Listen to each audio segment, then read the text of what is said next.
So let's consider what it means to be a leading fund. Leading funds are essentially more active in their management of climate risk than laggards.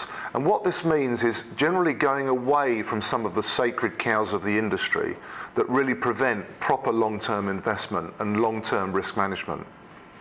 Some of these sacred cows include indexation and managing according to benchmarks. Indexation is where a fund literally tries to follow the market, and this, generally speaking, encourages more high carbon investment and has been shown to be a very limited form of managing risk in the long term, particularly one with the attributes that climate change has.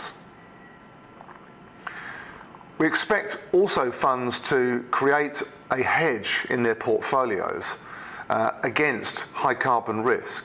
If we look at the sheer data, we think somewhere between 50 and 55% of a portfolio in climate exposed assets.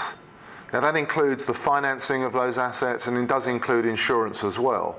But even in pure high carbon exposures, there is something over 40% of your average pension fund portfolio exposed directly to regulatory changes in the market when it comes to placing a price on carbon.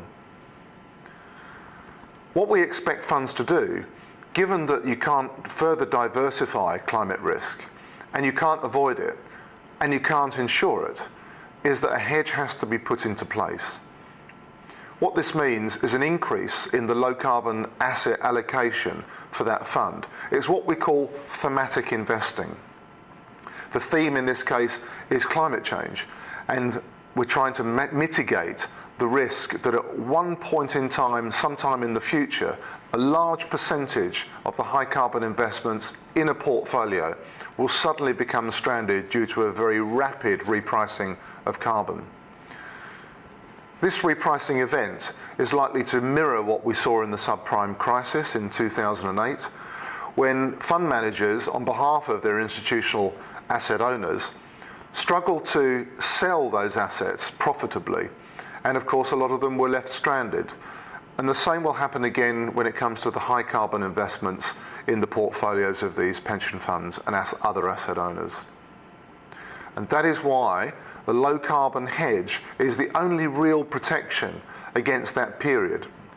It's the only real protection against that uncertainty, because we can't pick when that point will become.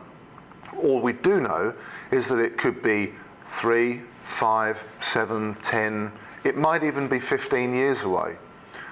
The point is that under the general lifespan of a beneficiary of a pension fund, that 15-year down to 3-year period is very relevant for their portfolio returns. And we've seen how in the subprime crisis, how returns can be dramatically affected over a very short period of time. And that low carbon hedge is important to ensuring that beneficiaries' returns survive this repricing period.